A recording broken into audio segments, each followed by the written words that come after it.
যুক্তরাষ্ট্রের ফ্লোরিডায় ইয়াসমিন নামে এক বাংলাদেশি নারীকে হাতুড়ির আঘাতে নির্মমভাবে হত্যা করেছেন এক হাইতির নাগরিক। এই হত্যাকাণ্ড নিয়ে কথা বলেছেন যুক্তরাষ্ট্রের প্রেসিডেন্ট ডোনাল্ড ট্রাম্প। সম্প্রতি ট্রাম্প সামাজিক যোগাযোগ মাধ্যমে ট্রুথ সোশ্যালে একটি পোস্ট করেন। সেখানে এই হত্যাকাণ্ডের জন্য সাবেক প্রেসিডেন্ট জো বাইডেন প্রশাসনকে দোষেছেন তিনি।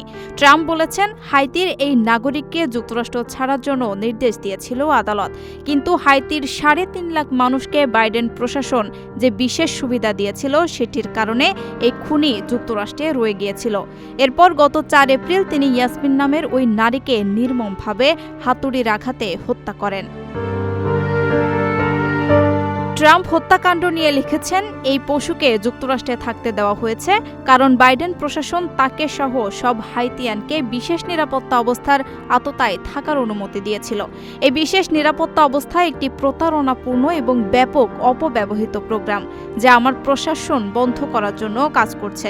কিন্তু উন্মাদ জেলা আদালতের বিচারকরা আমাদের পথে বাধা হয়ে দাঁড়াচ্ছেন।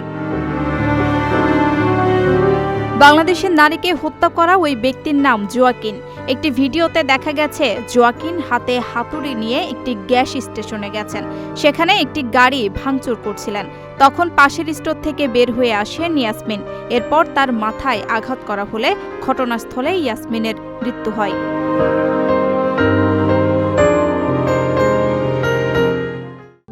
প্রবাসীদের জন্য নির্মাণ হচ্ছে দেশের প্রথম স্মার্ট সিটি, যেখানে থাকছে স্কুল, মসজিদ, হাসপাতাল, সুইমিং পুল, হেলিপ্যাড, পাঠাগার, জিম, সুপারমার্কেট, শিশু পার্ক সহ সকল নাগরিক সুবিধা।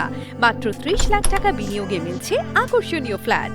প্লাটিনাম ইনভেস্টরদের জন্য ঢাকা বিমানবন্দরে ভিআইপি প্রোটোকল সুবিধা।